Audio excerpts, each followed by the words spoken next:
Hey, welcome to Real Talk, where I give real answers to real questions from real worship leaders. If you are a real worship leader with a real question and you want a real answer, head right here and submit your question for a future episode. Here's the question of the week. We currently meet in a rental space that's only available on Sundays.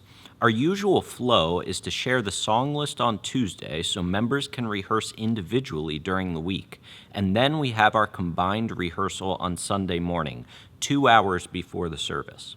However, we've been feeling the need for an extra day of rehearsal to improve our cohesion and confidence. The challenge is that the venue isn't available on other days. Many of our members live far away, and most have tight weekday schedules. Given these constraints, how can we strike a good balance and still ensure we have enough rehearsal time as a team? All right, a couple things to talk about with this question. First of all, I want to point out that I am a big fan of worship rehearsals. In fact, I made a whole blueprint for what I think is the perfect worship rehearsal. I'll link it down in the description below. It's free. It's called my Worship Rehearsal Blueprint. So check that out. And in that blueprint, you'll be able to lead your team well musically, so they're ready to play the songs on Sunday, but spiritually, so that they grow closer to God, and relationally so that they grow closer to each other. So I'll start with that, and perhaps you say you meet 2 hours before your service. I don't know if that includes setup time. If that includes setup time, then it's probably going to be hard to have a legit rehearsal in the way that I talk about it in that blueprint, but maybe you can get some ideas from that blueprint. In that blueprint, I point out things like having a specific time of prayer during your worship rehearsals, also having a devotional time, having a check-in time, obviously having time to run through your songs as well, and some other things like that. So perhaps you can use that, and instead of just having it be on a Thursday night or something like when I have my worship rehearsals, maybe you can condense it a little bit to fit into the time slot that you have. And the reason that I point that out is because the reason I think that worship rehearsals are important is not so much for the musical side of things. I think, depending on the team that you have, you can get by with not having a rehearsal during the week. I know plenty of worship teams that do that, and they sound amazing on Sunday. When it comes to worship rehearsals, that's not my main concern. In fact, I think that my team could be perfectly fine to come in on a Sunday. They practice their parts throughout the week, which is what you're doing right now. They show up. Maybe we have one run through before the service, which once again, I know a lot of churches do this. And then you sound amazing on Sunday. And so ultimately, my concern for not having worship rehearsals during the week I guess you have them on a regular basis, but not having a set-aside time for worship rehearsals, my concern is not so much musical. It is the spiritual growth side and even more so the relational side. Because when we minimize our rehearsal time, whether that is through constraints that you can't get around, like not having a space to meet in, or people living far away and not being able to meet during the week, whatever those constraints are, when we shrink our worship rehearsal time down, we often only focus on the musical side. And I don't want us to miss those other two, and that's why I put together the Worship Rehearsal Blueprint, because it's not just about running through your songs. So I would challenge you, in the situation that you're in right now, if on Sundays all you're doing is running through songs, maybe consider, how can I implement some of those other things that I talked about? How can I have a devotional time? How can we have a check-in time? How can we have a prayer time set aside that's not just like a quick prayer before the service, but actually we're praying for each other, we're praying for the needs of the church, so on and so forth. So that's really just the first thing that I'm thinking of, is how can you make the most of the situation that you're in right now? I don't know all the specifics of what you do, but that's where I would start. If I only had Sunday mornings and there was absolutely no other way that we could meet throughout the week. Now, I think there are other avenues that we can use to develop our teams relationally and spiritually. We've got the musicianship down. Maybe you did say, what did you say? You said, we've been feeling the need for an extra day of rehearsal to improve our cohesion and confidence. See, to me, when you say it like that, that sounds to me like you want to improve your musicianship. And perhaps that is a sign. Like, are you even thinking about the spiritual and relational side of your team? You say cohesion, that could be just the relationship of your team members, but I get the sense it's more in the musical sense. Do you see how perhaps you're not even thinking about those things because you don't have time to think about them. You're just showing up on Sunday and you're running through songs, which I don't blame you for. I think I would do that too if I was in a limited time slot. That's like the main logistical expectation that we have is to be able to play the songs well on Sunday. I know there's other things that we need to do, but whenever we get down to brass tacks, that's usually what we focus on, and that kind of seems like what you're focusing on right now. So let's talk about some things that you could do that would help your team grow musically. And what are your constraints? You say we don't have the venue available only on Sundays. People live far away, and most have tight weekly schedules. And I just want to challenge you on those last two challenges that you said you have. Our members live far away. We have tight weekday schedules. Even if you had your own space, would you not still use those excuses? Imagine you have your own church building, and members are still going to live far away. Members are still going to have, of your worship team, are going to have a tight weekly schedule. To me, those aren't excuses to not get together. And even once again, I'm seeing in your thinking, I'm just trying to break you out of this line of thinking because it's prevalent in a lot of worship ministries, is that we think that the expectation for our worship team members is just to show up on Sunday and play the songs well. And if that's all you need to do, then you can probably find a way to make that work right now in your worship ministry. But for me and my worship team, that's not the only expectation that we have.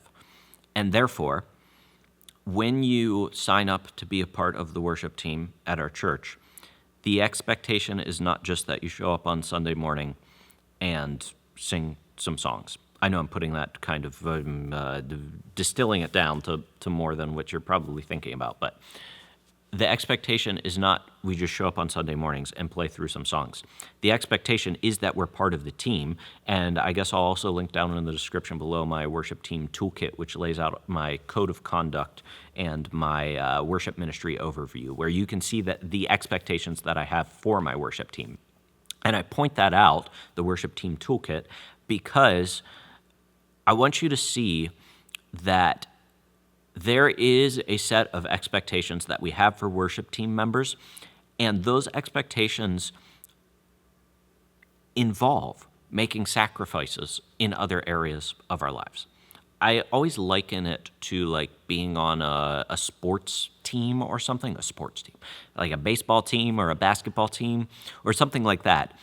Imagine if you said to your coach, hey, I really want to be on the basketball team. I really feel, we'll use church language, I really, really feel called to be on the basketball team. Here's the thing, though.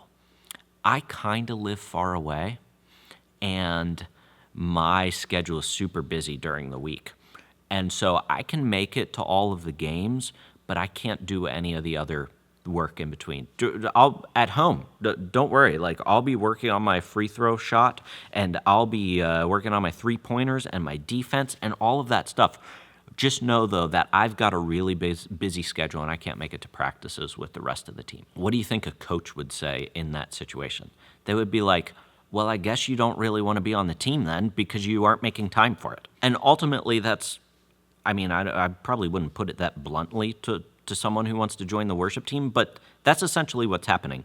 We make time for the things that we think are important in our life. And if you really want to be on the worship team, and the expectation for being on the worship team at your church does not just involve Sunday mornings, the game, so to speak, but it involves all of the stuff that leads up to Sunday morning, which is a whole lot of stuff over here, and Sunday morning is just this, then saying I have a really busy schedule during the week and I live far away and I can't make it all that stuff only on Sunday, that's not an excuse to me. That's not an acceptable excuse. I'm sorry, then you can't be on the worship team. And I just tell you that because at some point, maybe your church is going to have its own building and you're going to have a weekly worship rehearsal. Those excuses are still going to be there. So I tell you all that just to get rid of those two excuses. They might be a challenge, but it's not an excuse in my mind that we live far away and we have tight weekday schedules. If you want to be on the worship team, then you got to make it work somehow. Now, we could have a whole different conversation about what to do because they're already on the worship team. I wouldn't just kick them off automatically. But we need to have a process where we get them to come to rehearsals if we have rehearsals eventually. Now, the other thing you say is that the venue isn't available on other days, which that's a hard one to get around. Obviously, what is the solution? You need to find another venue to practice at. So maybe there's another church somewhere that allows you to practice at their facilities during the week. That could be an option. Maybe you meet at someone's house. I know you probably need equipment to do that, and I know that that's a lot of work, but if you want time outside of just Sunday morning, guess what? It's going to take some work if you don't have your own space. And I'm sure you're used to that because you're probably a mobile church who's just setting up every Sunday, and you know how much work that takes. That's just what happens when you don't have your own building that you can use throughout the week. Now, I will say, I don't think that you necessarily would even need to have a rehearsal every week. I mean, obviously, I'm a fan of moving towards that eventually, but in this season right now that you're in, maybe you can't do that. Maybe you can't do that, and it's not just because people live far away or have a busy schedule, but there are logistical reasons that you can't do that space-wise. Could you find, once a month where you could get together on a Saturday or something? Saturday morning, treat it almost like a worship team workshop, and you get together with your team. Maybe once again it's at another church, or maybe you work with this venue that you're talking about, and maybe there you do find a time where you can get together once a month, and maybe it's not even that regular, maybe it's once a quarter, but there's something outside of Sunday morning where you can get together with your team and just work on the musicianship, because that's what you want to work on, but also in the process build the spiritual side and the relational side as well. Long story short, we're all in different seasons of the life of our church. I didn't always serve at a church with I guess we did technically have a permanent building, but at my last church, we had to work around certain things. We were renting a room from somewhere, and there was actually a dance studio above us. And so we couldn't use the church during those nights when the dance studio was having dance lessons, because they did tap dancing literally right above us, and you could hear them banging on the floor above us. That was a season of me serving in ministry where I had to make concessions, and I couldn't do everything that I wanted just because logistically that's not where we were as a church. So I also want to encourage you that maybe the season that you're in right now, it's tough, and you're going to have to just show up on Sundays because there literally isn't a way for you to do the things that you want to do, and you just show up and do the best that you can on Sunday. And if you have seriously exhausted all possibilities, including the things that I talked about in this video, and you can't make it work, which I think that there's probably some ways you can add some stuff here that would allow you to grow musically, spiritually, relationally. But let's say you can't do that, and you are really in a season where it's just show up on Sunday and run through songs, then I think that God can be glorified in your limitations of your team. And also give it time. I assume if you don't have your own building, perhaps you're a newer church, and maybe that means that this is a newer worship team who hasn't played together a lot. Maybe it'll just take you longer to get up to the level where you want to be than it would if you had rehearsals every week. And maybe that's okay. Maybe just be patient and say, okay, instead of having a worship rehearsal every week, we're just going to meet on Sunday. But as we play together on Sunday, we'll slowly improve over time, as long as we're thinking about improving over time and we're not just showing up and never talking about how we could improve. So always talk about how you can improve even at your rehearsals, even if it's small things and it only takes a few minutes and you don't have a half an hour to work on something specific. Just keep pointing it out and watch the level of your team's musicianship rise over time. And also, like I said, make sure that you have a plan for when you do get together. That's why I put together the worship rehearsal blueprint. I'll link that down in the description below. It's 5 pieces to the perfect worship rehearsal. You can condense it maybe a little bit for your specific instance, but even if you condense it, it'll make sure that you're leading your team beyond just musicianship, but also spiritually, so that they grow closer to God, and relationally, so that they grow closer to each other. So check that out down in the description below. Other than that, till I see you in the next video, keep leading worship well.